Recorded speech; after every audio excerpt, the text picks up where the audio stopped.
Okay, students, let's start the revision of advanced audit insurance.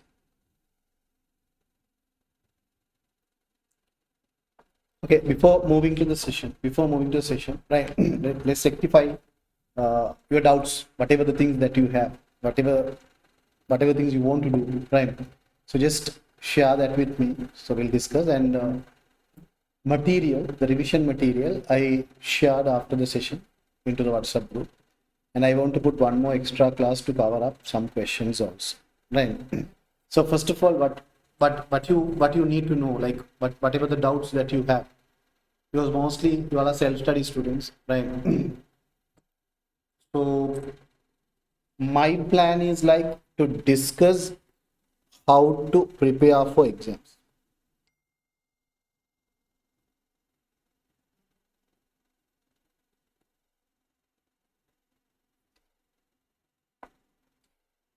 Right? Anything that you want to clarify? Do you have any doubts? Do you have any doubts?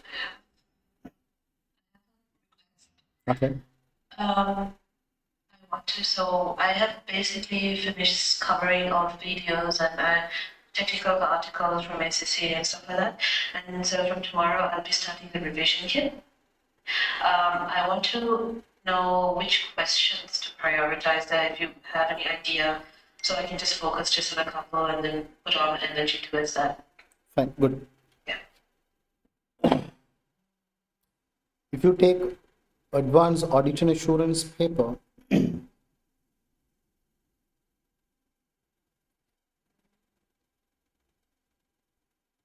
75% of your syllabus covered external audit.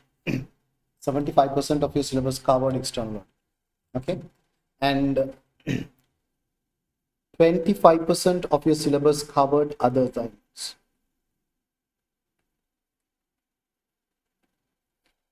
So today, I'll give you an overall idea, right? How this external audit portion can be tested in your exam, how other assignments can be tested in your exam. So total 100 marks, and you all have 3 questions. Question number 1 is for 50 marks. Question number 2 and question number 3, this is 25 marks each. And the pre-book is also released, right? So next week onwards, probably this week, I want to put one more class, right? So that we can discuss. Probably I think if I put on Friday, would be good for you all, because students, most of them are sending a text saying like the time is the problem for them, right? So Friday, mostly Middle East is holiday, and also India also fine with Friday. So I'll put a session on Friday. I'll update you all, right? The timings and everything. First of all, if I take external audit students, the syllabus covered, I can say external audit, we know that is reasonable assurance. Other assignments, some assignments are, it is limited assurance. And some assignments are like agreed upon procedures. And first of all, you should identify the differences between these things, right? So whatever the assurance assignments which comes under limited assurance, the standards that applied is ISAE, International Standard on Assurance Engagement, and ISRE, International Standard on Review Engagement. At the same time, when I'm talking about this agreed upon procedures, the standard which provide guideline is ISRS, International Standards on Related Services, right? So there is a radical standard treatment difference is there, right? So you can't simply take like external audit is also we are using ISA, other assignments also we are using ISA. It is not like that, but the standard treatment, regulatory treatment is different. So reasonable assurance, yes, we all know ISA and ISQC. ISQC means quality control standard. ISA is international standards audit. So this is the basic difference between these 3 categories. But now students, if I take this 75% of external audit, that include a group perspective. and also entity perspective. So the syllabus covers entity perspective and group of perspective. Group means consolidated financial statements. You might study the ISA 600, ISA 602, and ISA 620, right? Where the group audit is a part of external audit here. So it's group perspective and entity perspective. External audit syllabus is developed. Okay. So you see, this is the overall idea about your syllabus. Now, I hope you understood how it works. This is what you studied, right? Now, if I take external audit portions, that external audit portions include certain predetermined questions. See,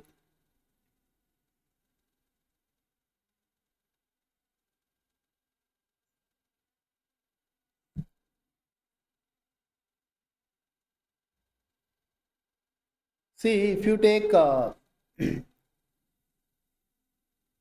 AAA paper,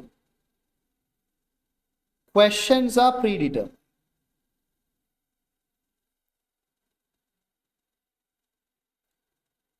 Not 100%. Most of the questions are predetermined. I can say 70 to 80% questions are predetermined. But the cases are different. So every year you will get a different case, but the questions are to some extent predetermined. So we know the question, but we don't know the scenario. We know the question and we don't know what scenario. Based on that predetermined question, past paper analysis, question number 1, right? I'm talking about the application questions. So normally, if you take these questions, two types of questions we can take. One is theory. AAA paper theory questions are very less. AAA paper theory questions are very less. Why I'm telling like that? Because AAA and AA, the difference, even AA is also very less, right? AAA don't expect what type of question. AAA always why type of questions are examinable. Therefore, application questions are examinable. Application questions I can say why type. Theory questions I can say what type. Right. And students, when I'm talking about these theory questions, right, the composition wise if I take, right, maybe 10% of your final paper can be tested theory questions. That is also from technical articles. I'm always telling students to read technical articles, ACCA's technical articles. The main reason is to cover theory areas. So theory means it is not as it is, but it is tested from the technical articles and the publications. Now I am going to discuss application type of questions here first, right? How to handle application type of questions. There are few skills expected by the examiner. Students should have certain skills that is expected by the examiner when you handle application type of questions. When you handle application type of question. First skill is professional skepticism.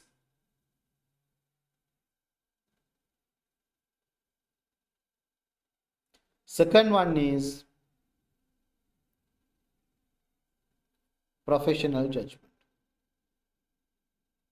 So first one is professional skepticism, second one is professional judgment. So while you are practicing these questions, I'll give a list of questions now. When you are practicing, my recommendation is don't just read question, don't just read answer. It won't work because you should develop these two skills. You should develop these two skills. One is skepticism mindset. Examiner is giving some facts. Examiner is asking a question. In between, examiner is expecting your questioning mind. How critically you analyze that particular problem. When you are analyzing, when you are applying that questioning mind, the knowledge of ISA is important. Standard knowledge, what we studied, that standard knowledge is important. So students, Simply I'm telling, yes, questions are predetermined. Most of the questions are applications, and examiner is expecting professional skepticism and professional judgment when you are handling these cases. Apart from that, apart from that, industry knowledge makes sense. That is also important. Let's say a case study is related to a hospital, a case study is related to health sector, case study is related to hospitality sector, case study is related to manufacturing sector. So any sectors, that sectoral knowledge that we call KOB, this is explained by ISA 315, understanding business entity. Understanding business entity, that is matter.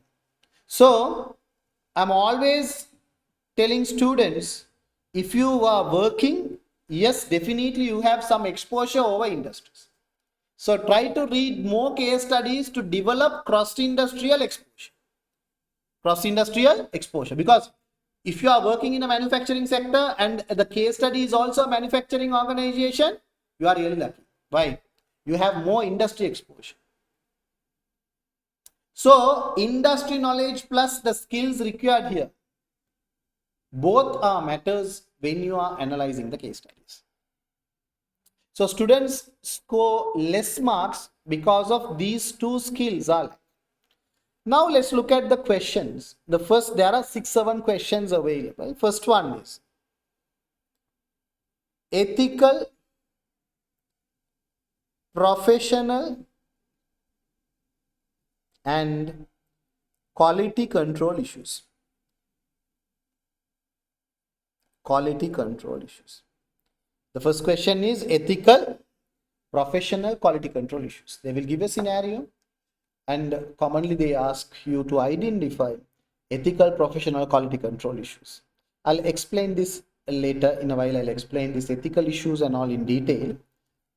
Now, that is the first question. Second question, audit risk or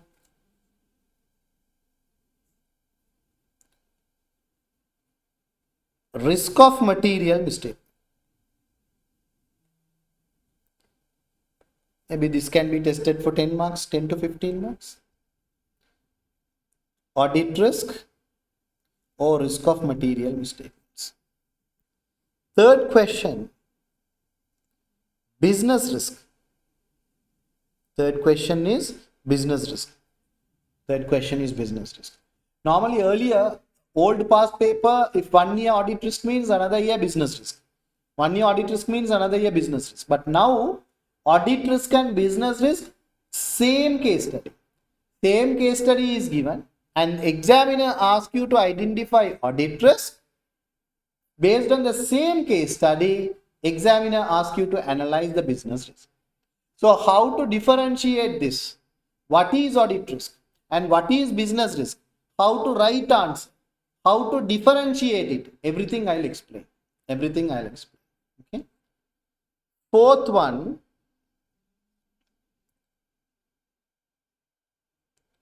matters to be considered and audit evidence obtained. Or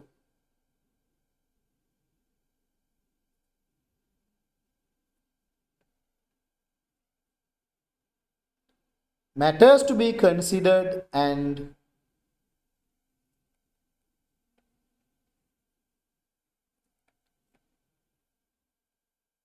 audit procedures performed.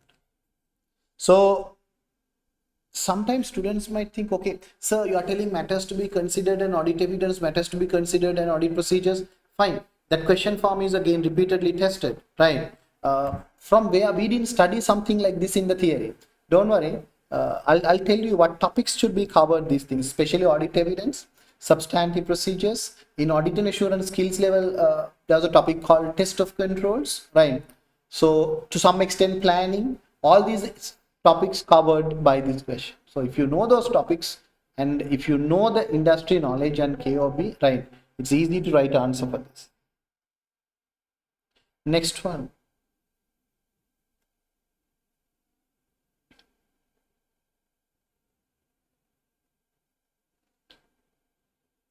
Procedures. So procedures over standard issue. Procedures over assertion issue.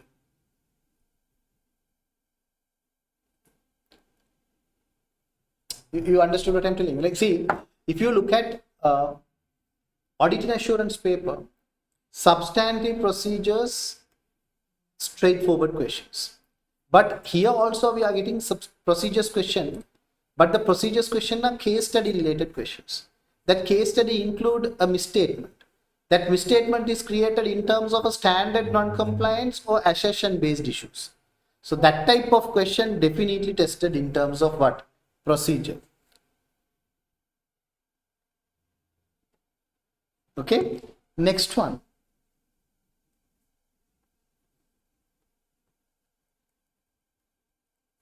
Implication to audit report. Every year you will get this question. Next one, critical evaluation of audit report. Critical evaluation of audit report. Critical evaluation of audit report. Okay, I'm talking about external audit. Still, I didn't touch other assignments. Other assignments, I'll tell you how to tackle, what questions will be possible, how to write answer, all those things we'll discuss in the next session. Today, my focus is external audit portion. Within external audit portion, all these we call what? Case study questions. All these are the verbs we call case study questions or application questions. Therefore, when you are preparing for your exams, you should understand these question verbs first. And you should know how to approach these questions. Right? You should know how to approach this question. And you should know how to write answers for these questions. And you should know how to write answers for these questions. Along with that, you should develop your skills and industry knowledge. Is that clear, students? Therefore, here it's like the questions are predetermined, cases are different. You should familiarize yourself with these question formats. Is that clear? Understood? Please copy these question formats. Daily basis, at least if you do 2-3 questions on these formats. Don't practice only ethical professional control related questions first. Try to practice multiple questions, multiple areas. Otherwise, you might forget later. Right. First of all, copy this, then I'll explain how to approach. Copy this.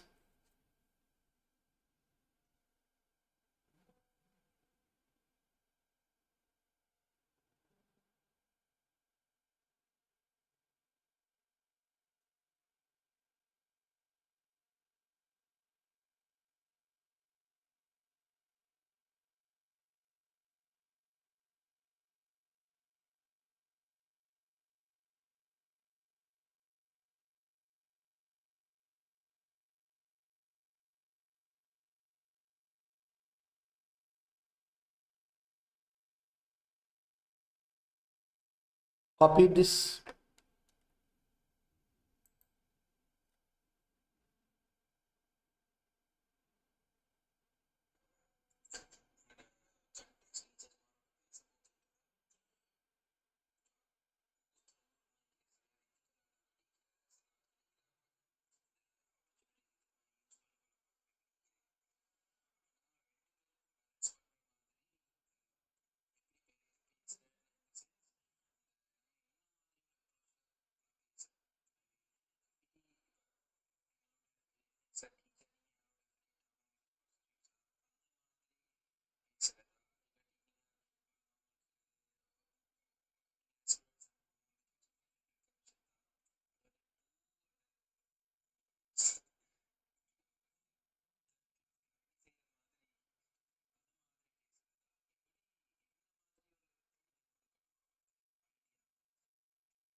Students, first I'll explain ethical professional quality control issues. Okay, so verbs matter when it comes to advanced audit and assurance. You should understand that verbs clearly. Every term, every verb have very detailed meaning, right? Rather than just studying theory, whatever you studied, right? It's very important to understand the meaning of those terminology, right? So first of all, let's say ethical threats versus ethical issues, or else I can say ethical risk. Both are not same. Both are not same. Sometimes the verb in your question, examiner might ask you to identify ethical threats or evaluate ethical threats. If they ask ethical threats, right? Self-interest threat, self-review threat, familiarity threat, advocacy threat, intimidation threat. That is what threat means. What is mean by ethical risk? What is mean by ethical risk? Ethical risk is more than ethical threat. Keep that in your mind. So when they are talking about ethical threats, scenario includes threats. When they are talking about ethical threats, the question verb is ethical threats. The scenario includes only threats. But when they are talking about ethical risk, when we are talking about ethical risk, the scenario includes number one, threats. Number two,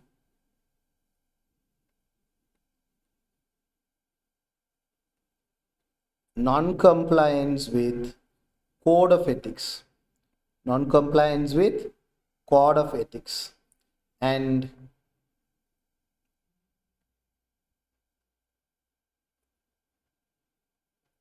non-compliance with ISA. Non-compliance with code of ethics and non-compliance with ISA. Try to understand one thing, friends. What is ethics? Simply, I can say ethics is what is right or what is wrong. And that decision we have to take when our behavior moves beyond legality. All the professionals need to be ethical. Reason, professionals' behavior at some time goes beyond legality. Within legality, right is right, wrong is wrong.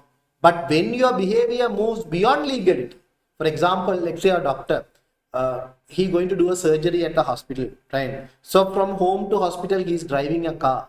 While he driving, he is a driver. His behavior comes within legality. There is a speed limit. He should have a valid driving license. He should follow the rules and regulations. So that is right is defined. So his behavior, the right is defined by law. Wrong is also defined by law. But once he reached the hospital, while he is doing the surgery, right, his behavior moves beyond legality. At that point only he need to take ethical decision. What is right and what is wrong? What is right? Public interest is right. And what is wrong? Self-interest is wrong. Therefore, students, the verb ethical threat means the scenario perspective. If I am telling auditor is ethical, someone is not ethical. The verb is ethical threat means auditor is ethical, someone else is not ethical. But when it comes to ethical issues or ethical risk, auditor also not ethical, someone else is also not ethical. Someone else not ethical means it is called threat. If auditor is not ethical means it is non-compliance with code of ethics. So if I am not following code of ethics, I can say I am not ethical. Whether we are ethical or not, how to assess? By looking at the compliance of code of ethics. Therefore, your case study includes threats. Your case study includes non-compliance with code of ethics. Your case study includes non-compliance with ISA. Your case study includes non-compliance with ISA. Right? Now you all understood the verbs. By looking at the verbs, you can decide what case study is. If the question verb is threat, your case study include only threat. If the verb is ethical risk, your case study include threat and non-compliance of code of ethics, non-compliance of ISA. Is this explanation understood? Is this explanation understood? Is that clear, students? Right, fine. Now concentrate. Now concentrate. See here.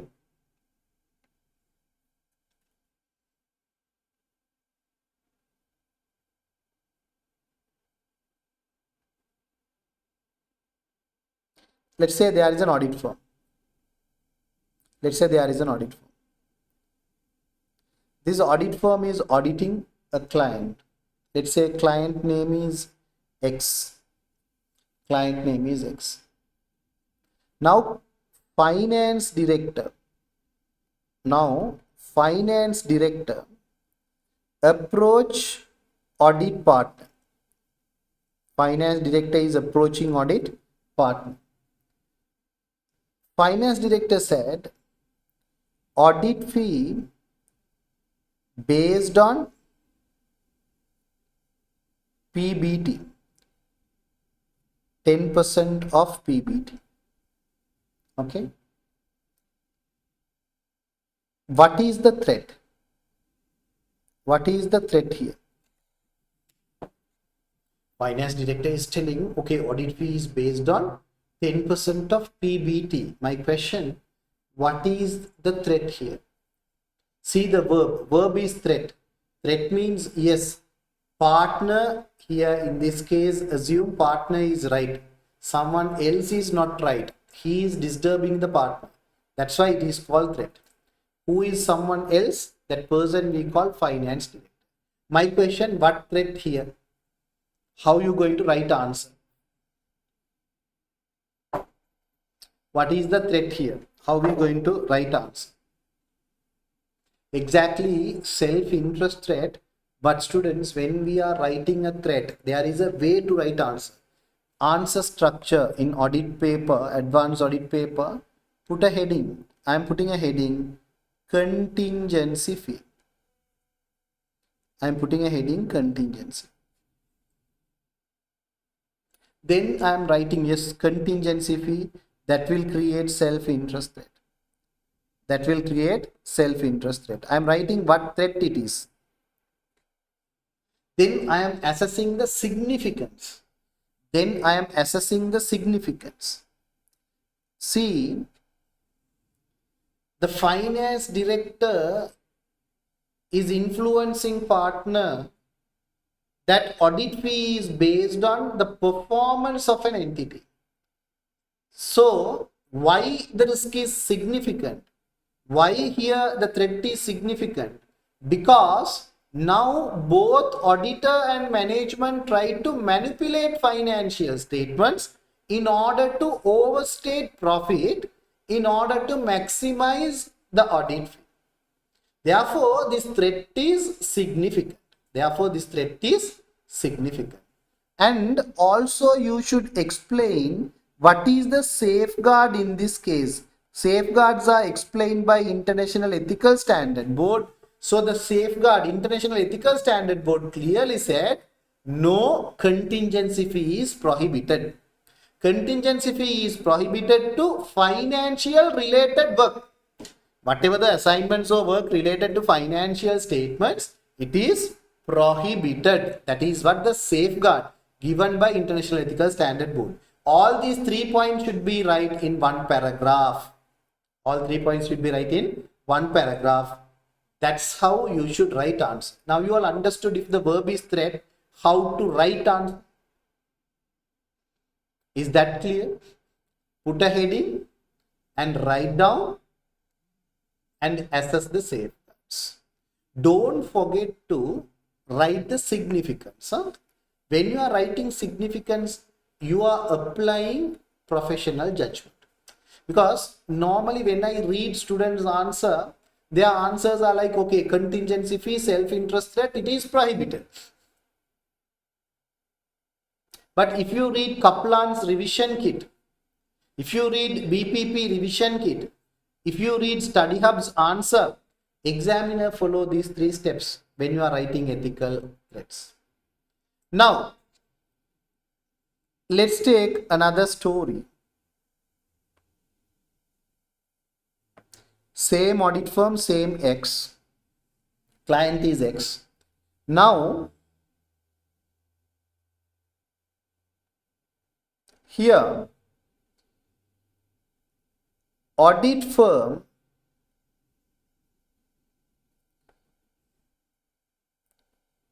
recently appoint or accept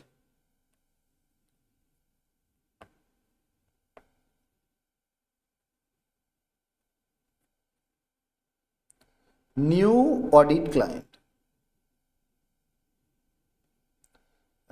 X, new audit client X. Due to time pressure, I'm teaching how you should write answers, because answer structure is matter. Triple A, if you don't know how to write and what to write, there is a scope. If you know the scope, it's easy to write. If you don't know scope, then there is a problem. So I'm trying to teach that scope here. Then you can practice questions easily, right? So due to time pressure, firm didn't perform, or else I can say contact previous auditor. Contact previous auditor. Verb is ethical risk. Verb is ethical risk. Right. First example, threat. So I gave the answer structure. Now second example, ethical risk. I'll give you 2 minutes. Type your answer. Type your answer. 2 minutes. Think and type your answer. Put a heading and write down the answer. This is verb is ethical risk. Verb is ethical risk, not ethical threat. Can you type your answer? Then I'll explain. Do it.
See here, if you look at the story, audit firm is recently accepted new audit client. Client name is X.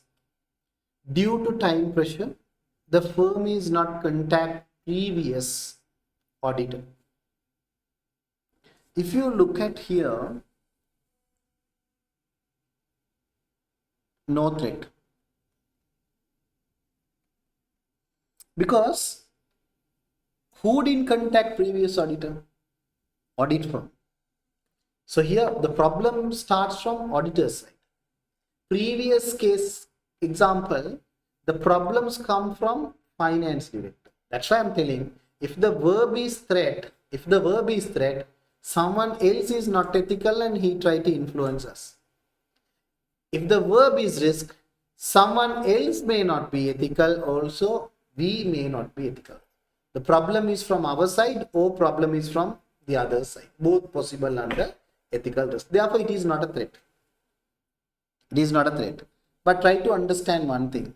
Under professional appointment standard, under professional appointment, that is we call ISA 210 standards.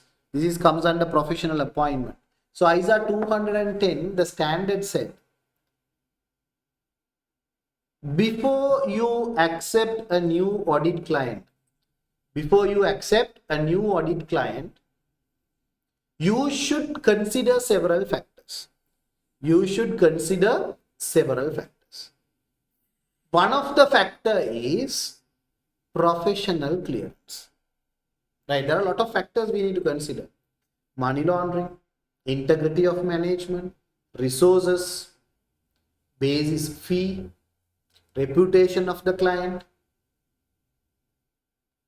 precondition. Final one is professional clearance. What is professional clearance? The previous auditor legitimately removed or resigned.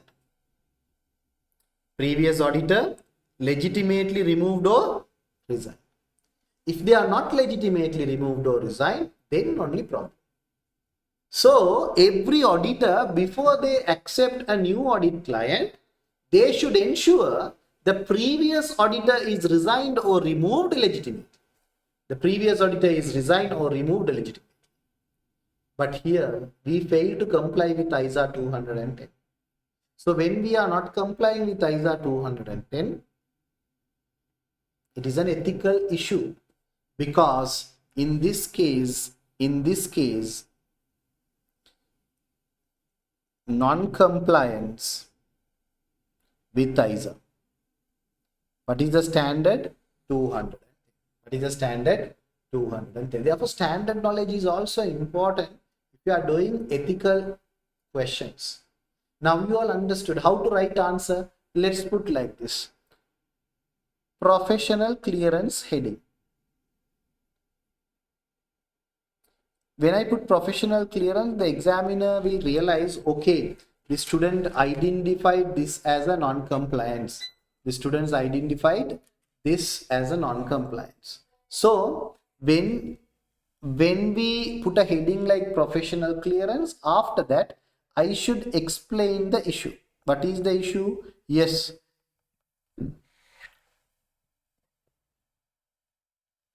they didn't contact the previous auditor.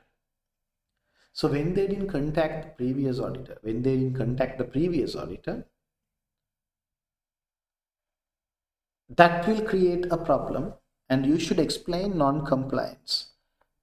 It is non-compliance with ISA 210. It's a non-compliance with ISA 210.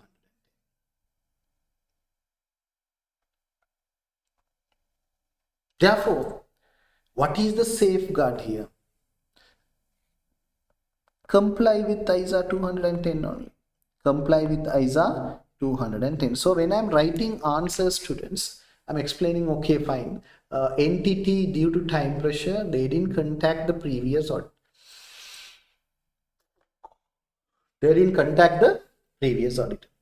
As per ISA 210 standards, when we accept new audit client, we should contact the previous auditor. That is called professional clearance. If that work is not done, if you are not doing professional clearance, you should not accept the audit. Therefore, it's a non-compliance. So the auditor need to perform professional clearance. This is the answer for that. Now you all understood ethical risk and ethical threat.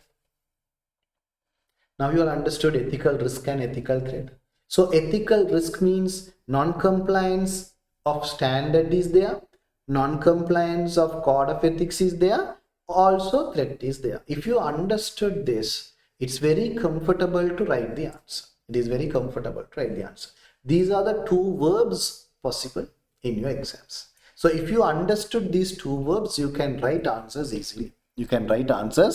easily. So that is about the first part. That is about the first part. Is that clear? Is that clear?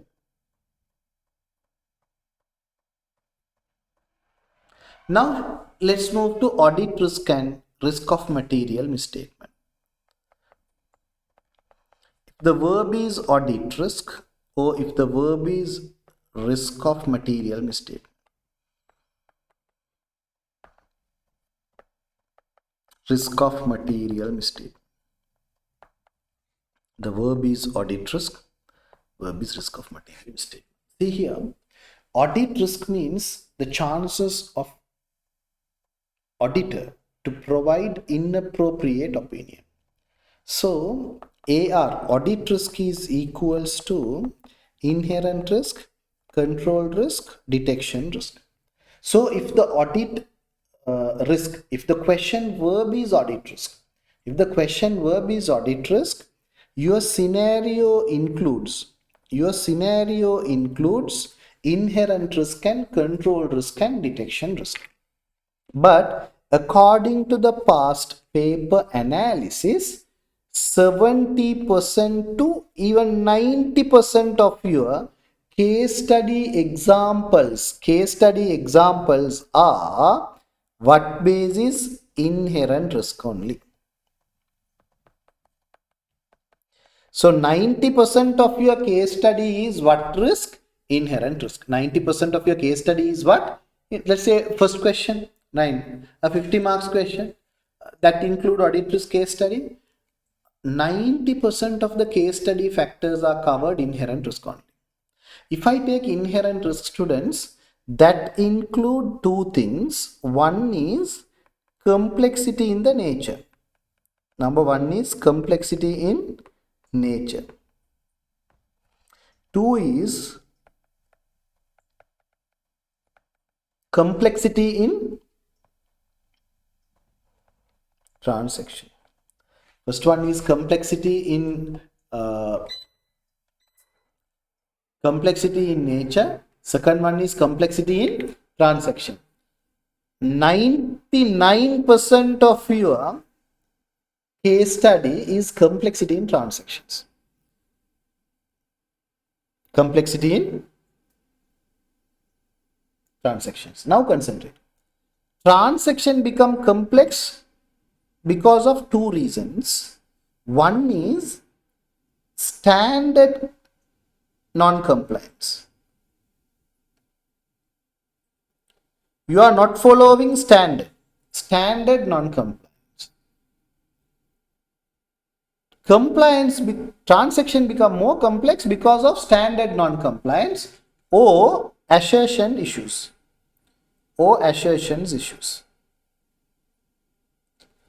You understood what I'm telling? See here. Therefore, audit risk verb means it includes inherent risk, control risk, and detection risk, all three together. Which risk is prioritized within the scenario? Which risk take more significant role? That is inherent risk. Within inherent risk, I can say transaction is complex or nature is complex. Which situation? Normally, transaction complexity will be tested high. Nature complexity won't be tested, right? So transaction complexity, if you take, transaction become complex because of a standard issue. Let's say a financial statement is prepared by someone, but that someone don't have a proper standard knowledge. Therefore, the standard compliance was not there. That create a standard non-compliance. By that, the transaction become more complex. When transaction become more complex, the subject matter is subject to risk of material mistake. I am facing an audit risk. So, second thing is assertion issues, valuation problem, in cutoff problem, rights and obligation problem, completeness problem. All these are assertion problems. But try to understand in AAA paper, majority of your case study example is standard problem. Even in the standard problem, they can take confirmed misstatement. Some misstatements are confirmed. So confirmed misstatement. Some misstatements are possible mistakes. Some misstatements are confirmed misstatements. Some misstatements are possible misstatements. This is how your case study look like, right? So if I take confirmed misstatement, research cost capitalized. Scenario said research cost capitalized. Then the misstatement is confirmed mistake. Possible misstatement means management revalued assets. Management revalued assets. It is permitted. Initially, you should recognize that cost. Subsequently, you can recognize cost or revalued amount. So, revalue is permitted. But there is a possible mistake. If you are not following standard treatment, then there is a possibility of mistakes. So, students, when you are talking about audit risk case studies, 90% of your examples are transaction related, either standard or assertion. Standard based means confirmed or possible misstatements. This is how your question look like. This is how your question look like. Is that clear? How to write answer, I'll teach you in a while. Now I'm explaining how your case study look like. If the verb is audit risk, your case study look like this. If the verb is audit risk, your case study is look like this. Is that clear? Do you want to copy this? Because 15 to 20 marks confirm on this topic, audit risk. Now students, I'll come to risk of material misstatement side. If your verb is risk of material misstatement, see here, audit risk is equals to risk of material misstatement into detection risk. Risk of material misstatement into what risk? Detection risk. What it means? Risk of material misstatement come from client side. Detection risk is come from auditor's side. The verb is not audit risk. If the verb is audit risk, inherent control, detection, all three you can take. But if the verb in the question is risk of material misstatement, scenario include only inherent risk and control risk. Scenario include only inherent risk and control risk. There is no detection risk. There is no detection risk. The good thing here is even the verb is audit risk or risk of material misstatement, examiner give more priority to what? Inherent risk. Here also same, majority of your case studies standard problem or assertion problem. Standard problem or assertion problem. Therefore, the misstatements can be a confirmed or possible misstatement. Same way. But risk of material misstatement verb, if you get, don't write any detection risk because it is wrong. Because the question is not audit risk. If the verb is audit risk, you can write anything, but try to understand in both verbs, who dominate the case study. Inherent risk is dominate the case study. Majority of AAA paper case study problems are either standard problem or either assertion problem. Either standard problem or either assertion problem. Copy this.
Now students, now concentrate.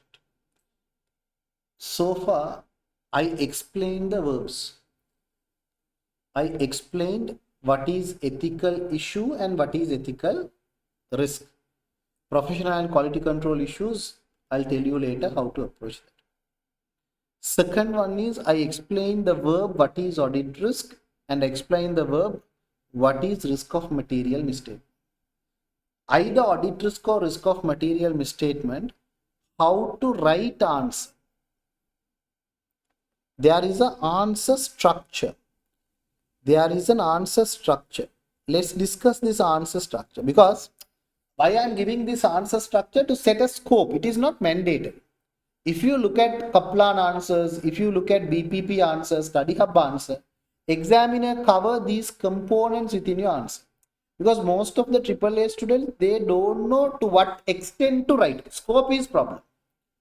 So some students might write less, some students write more irrelevant things. So when we give a scope, an answer structure, within that structure you can think and write. Within that structure you can think and write. So when you are getting an audit risk question, when you are getting a risk of material misstatement question, first thing what you should do is heading. Put a heading. Whatever mostly it's a transaction problem. Mostly it's a transaction problem. It can be a restructuring provision.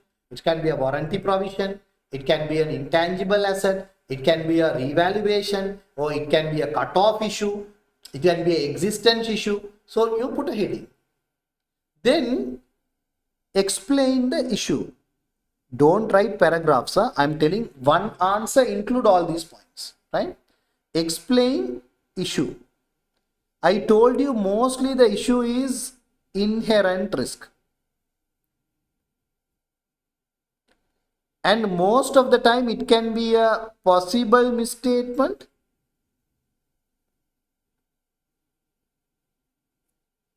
or confirmed mistake. Most of the time it can be a possible misstatement or confirmed mistake. That is we call inherent risk. We should explain the issue. Third point, normally students, I told you 90% chance is there. The problem is a standard based problem. The problem is a standard based problem. Then explain that standard also. If it is not a standard based problem, you can't. For control risk, you can't write standard. For detection risk, you can't write standard. If risk of material misstatement means there is no detection risk. But you should explain. If it is a standard problem, talk about standards. Then materiality. Definitely they will give materiality thresholds. ISA 320 you might study PBT 5% to 10%. Revenue 0.5% to 1%. Total asset 1% to 2%. So you should speak about materiality in your answer. Then impact to financial state. Impact to financial state. How this going to affect financial state? Impact to financial state. These are the 5 steps. Some students might write another one also, procedures.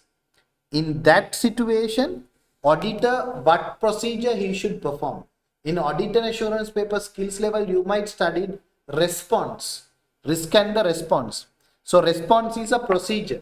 Risk comes under the planning stage. We call that as a planning procedure, or else we call that as preliminary procedure.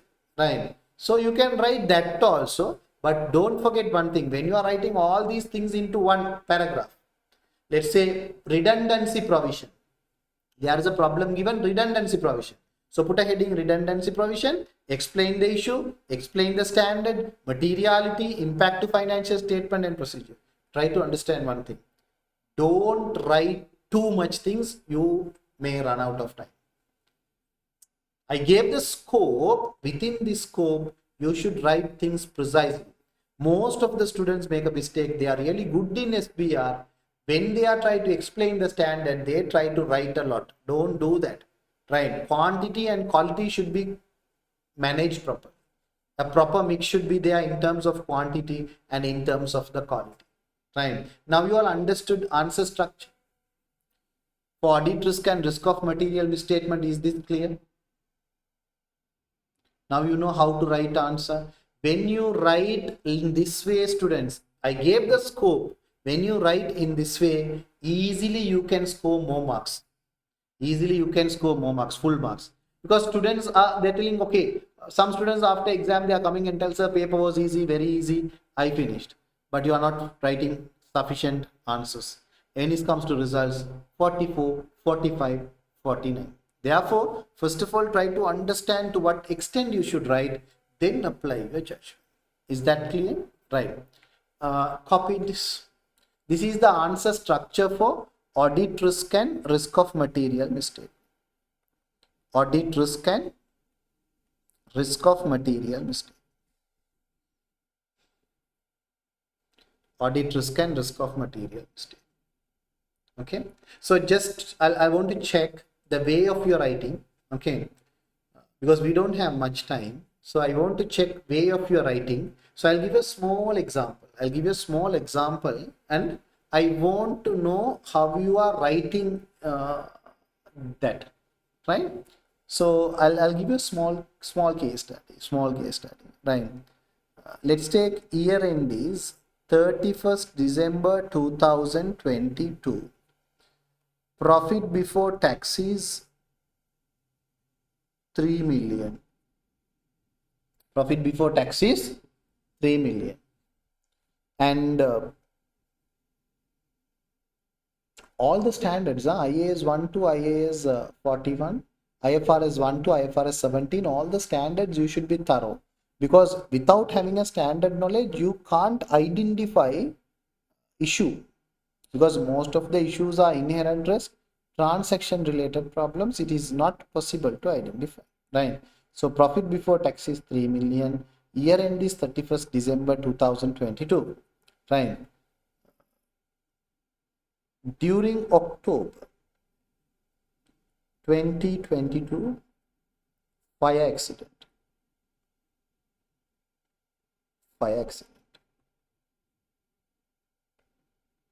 Inventory cost damaged. Inventory cost, I can say 1 million damaged. Scrap value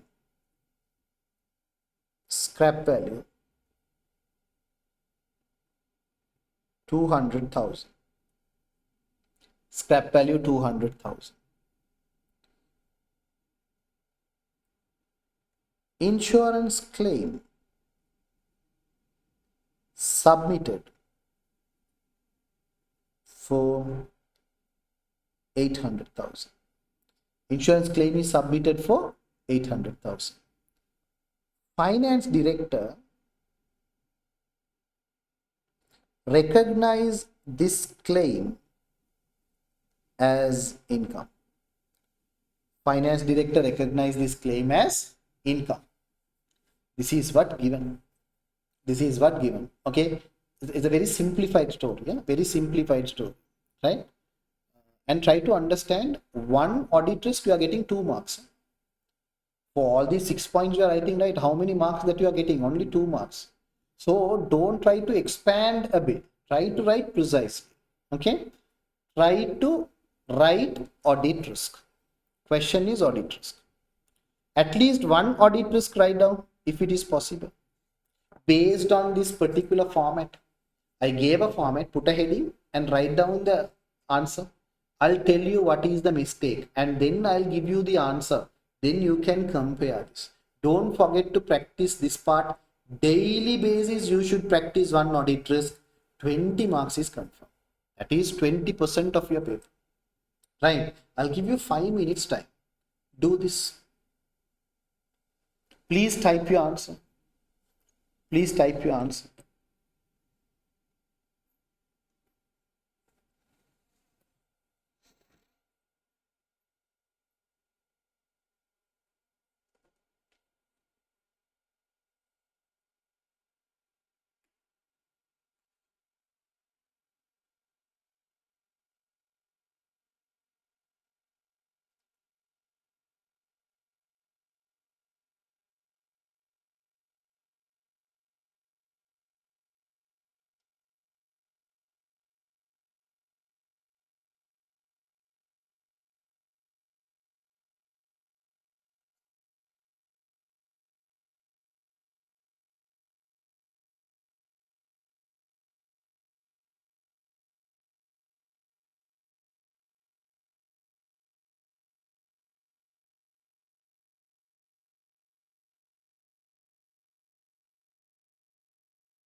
Sorry.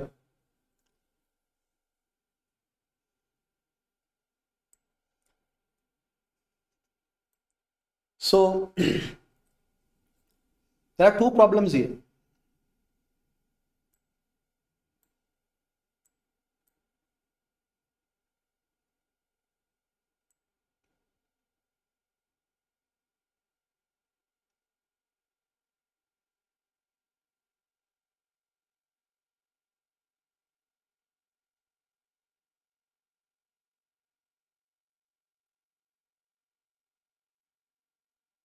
Perfect. Amina, correct. See here, the first problem is, in this case, valuation of inventory. See my heading? First problem is valuation of inventory. Valuation is an assertion. So there is an assertion problem plus standard problem. See, IS2 standard said inventory should be recognized cost or NRV, whichever is lower. Right. But try to understand here, net realizable value is a estimated value. That is not a conclusive value. Who do that estimation? Management do that estimation. I have a doubt. Let's say cost is 1 million. 800,000 is insurance claim. And the balance is 200,000. To avoid the losses, sometime management might decide the difference as NRV, scrap value. So I have a doubt over the valuation of net realizable value, the valuation of the scrap value, how management decide or reach the scrap value or net realizable value is 200,000. That is my problem. That is my problem. Now I am arguing in this way. 200,000 may be immaterial or material, just calculate it. That's not a problem. But there is a valuation issue. There is a valuation issue. The other problem is, if that, let's say that impact is, let's say that particular inventory is valued improperly, your inventory may be overstated. Undervalued, your inventory may be understated. Because obviously you're going to recognize that NRV. Cost is 1 million. You can't recognize that cost now.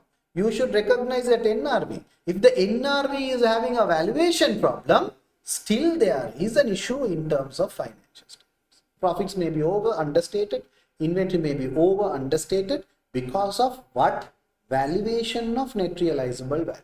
So you should discuss with management how they determine net realizable value or scrap value as 200,000. What basis that they work, how they reach this 200,000, that you should discuss. That you should discuss. And also you should see, I'm writing one more point. Also you should see whether that particular inventory is sold or not. Whether that particular inventory is sold or not. If it is sold, scrap value is correct. If it is remain unsold, then you should identify inventory days. You should identify inventory days. Average inventory day is 30 days. This incident happened in October. Now we are starting audit after the year end. So last 4-5 months, this is remain unsold means it is overvalued. It is overvalued. That's why they are unable to sell. That's why they are unable to sell. So that I should see. So all these things we can write within this. Is my explanation understood? Is my explanation understood? Is that clear? Right. Now I'll come to the second perspectives. Now I'll come to the second perspective. Give me 1 minute.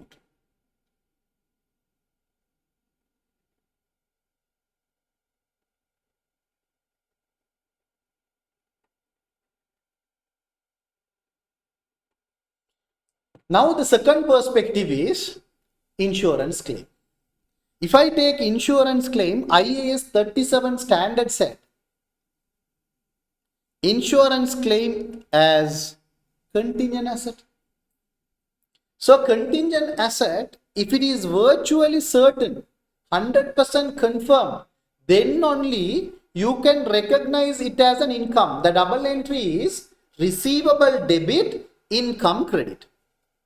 But insurance claim is submitted. That is what given in the question. So insurance claim is submitted and it is confirmed by insurance company, problem solved. Insurance is submitted but not yet confirmed, then you overstate assets, you overstate profits. Because if it is virtually certain, you can recognize. If it is probable, disclosure is required. If it is possible, ignore.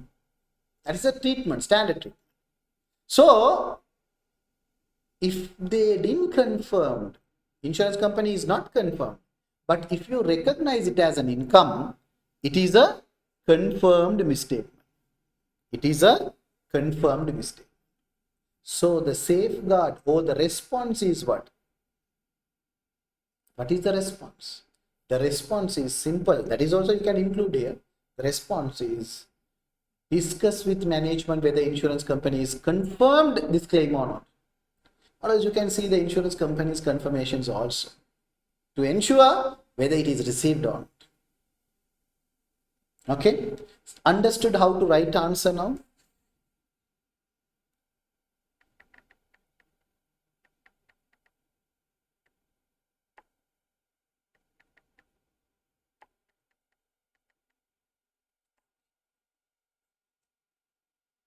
Is that clear? So how many marks could I get for this? Fine, you will get 1.5, no problem, out of 2, right? That's not a problem. But I observe one thing, 90% of you, almost all the students, right? When they are writing answers, yes, you all are prioritizing the standards, right? As you said, IAS 2, yes, but here the problem is valuation. Valuation is a strong point than cost or NRV. Are you agreeing with my statement? Therefore, practice more questions to improve your judgments. Improve your judgments. Okay, fine. So, we discussed second questions also. We discussed second question also. Now let's see business risk, another question format. Business risk. Okay, I'll take that.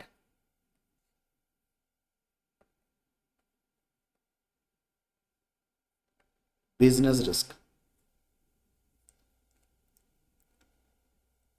Okay, how business risk is differ from audit risk? How business risk is differ from audit risk? Anyone? Is both are same or different? How business risk is change or how business risk is differ from audit risk? How business risk is differ from audit risk?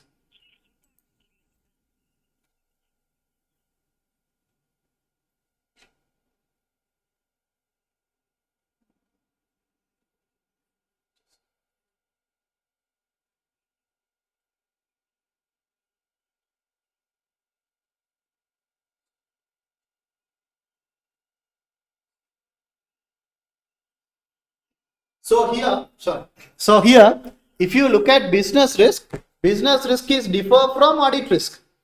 See, first of all, you should understand what is business risk and what is audit risk.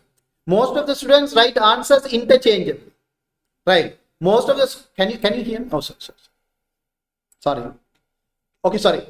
Most of the students, they write business risk and audit risk interchangeably.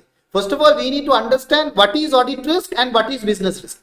See, business risk approach only we used normally in audit firms. If you are working in audit firms, EY, KPMG and all, when we are doing risk assessment, our risk assessment is a detailed risk assessment, right? That I can say like it's a broader way of risk assessing, right? What is the broader way? First, you should understand the entity.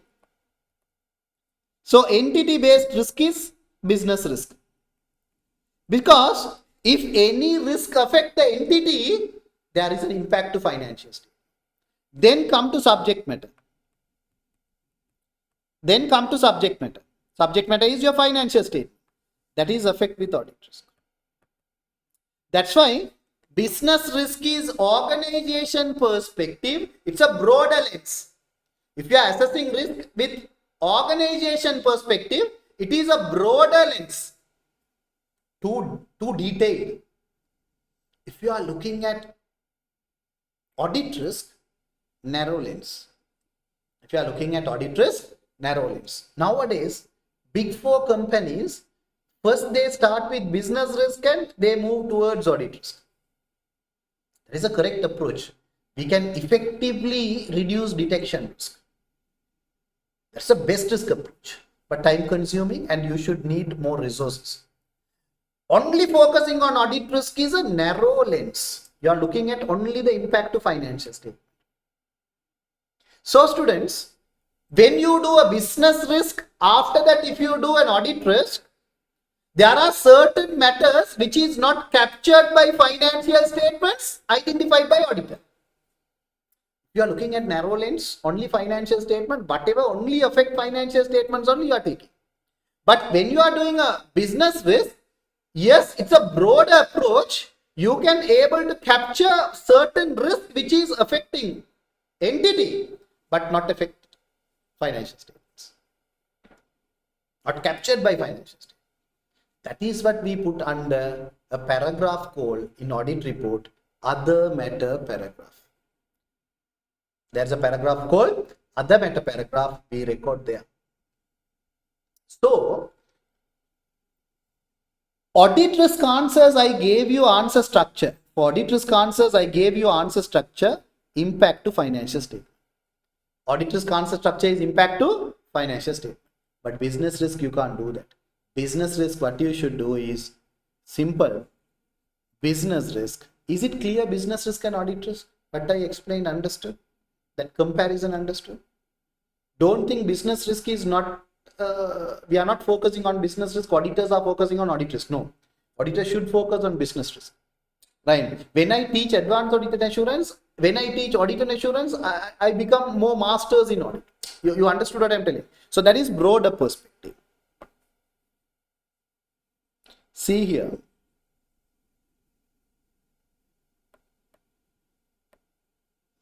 Business risk. Answer structure.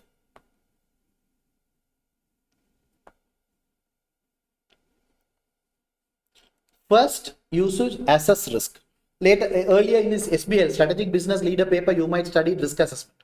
Identifying risk, assessing risk, analyzing risk, response to risk. So response to risk is TARA framework. Risk transfer, risk acceptance, risk reduction, risk avoidance. So when we are looking at this, business risk answer structure, first of all, we should identify the risk. Financial statement and organization, two different things. No? So when it comes to organization, how we can identify business risk? Is there any method to identify business risk? Is there any method to identify business risk? There is a method to identify business risk. That is what we call environment analysis. That is what called environmental analysis.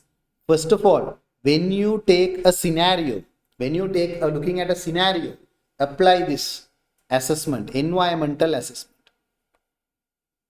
How to assess? SWOT analysis you can do. Pestle analysis you can do. First of all, you should assess the risk. Why? You need to identify the risk. And then explain impact to organization.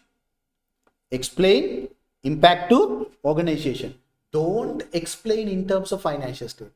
How to write impact to organization? Impact to organization is in terms of cash flow, in terms of profit, in terms of customers. Organization is based on these pillars. So you can take these pillars to explain the impact to organization. So business risk is very easy to write answer. Business risk is very easy to write answer. You know why? Because you can use your common sense. Because you can use your common sense.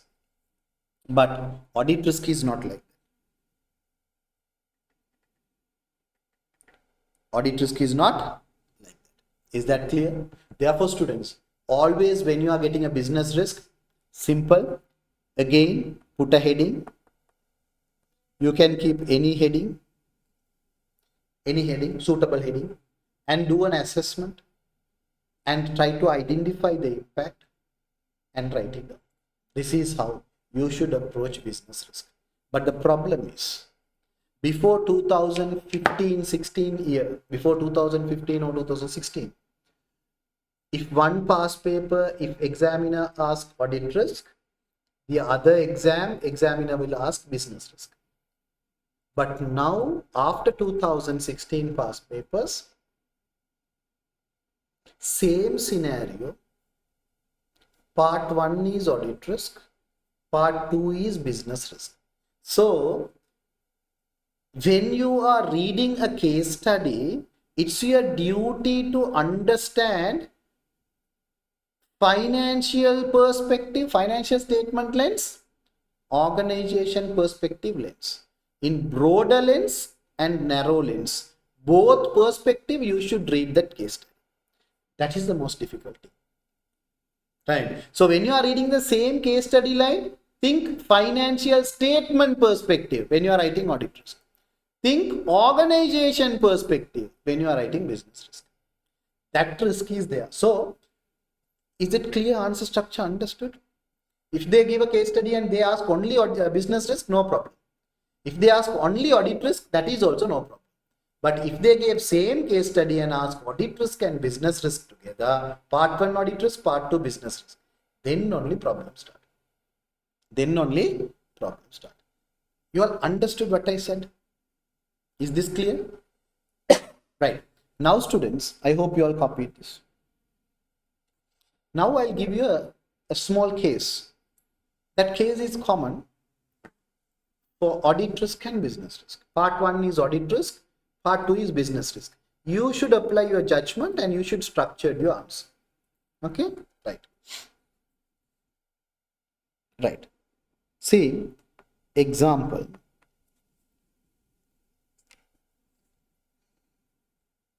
Company X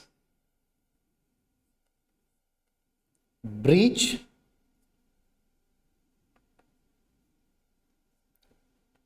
terms and condition of local authority.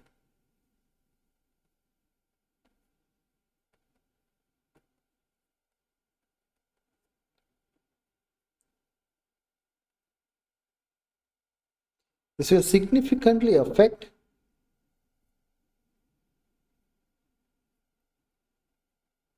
their going concern due to non-compliance and negative publicity. Right. Just we'll stop with that one because no need to explain in detail. But in your examiner will give more facts, more supporting facts. Only the fact I gave is breach, going concern problem. That create a negative publicity. Right. Those are the two things. Part 1, audit risk. Part 2, business risk. Type your answer. One case, 2 questions. Quickly type. Type your answers. Think and type. Then we'll discuss.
Okay. See here.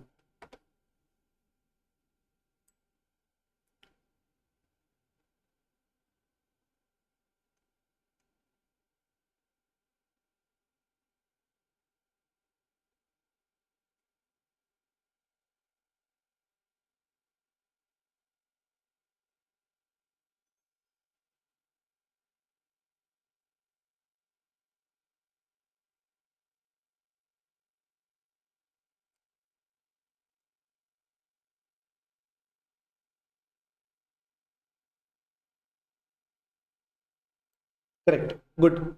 Amina, perfect. See here. First of all, audit risk.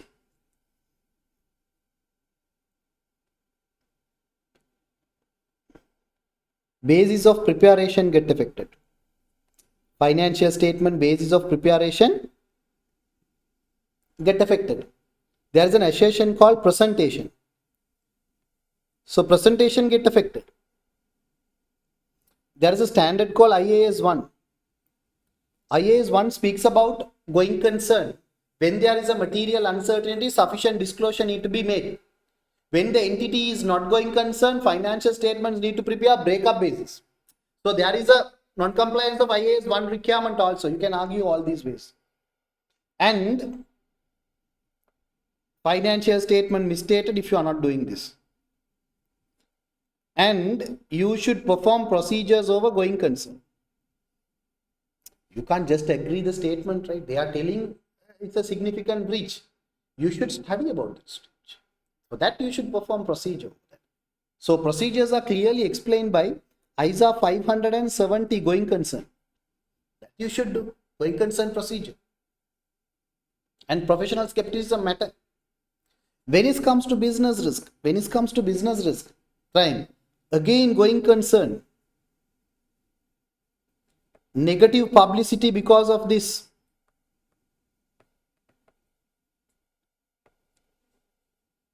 Right? It will affect economic objectives. What is meant by economic objectives? Profit. It will affect social objectives. Pestle, social capital. Environmental or social capital. Simple.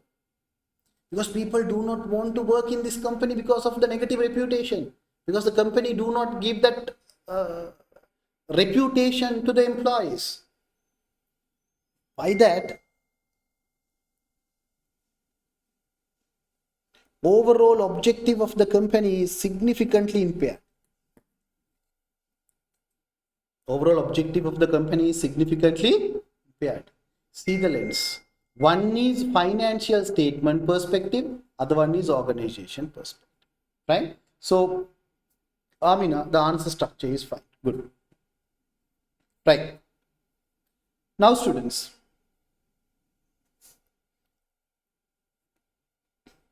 up to this point, examinable questions. Clear? Understood? Can you able to practice questions? Take the past papers, all the past papers, practice all these questions, right? Probably within this week I'll put another class because I think we missed 2 classes, right? Probably within this week I'll put one more extra class and I complete the balance of all the questions. Then I'll go for past papers. And also in the TRG group I'll share latest can Amina or Imran, can you put a text in that TRG group or the revision group? There are a lot of groups, so I couldn't find out, right? So just put a text and I'll share the latest Kaplan mock paper. That mock paper I'm going to discuss after completing this and the other assignment examinable questions, right? So please do that paper within 3 hours time and 15 minutes, right? Then we'll discuss that.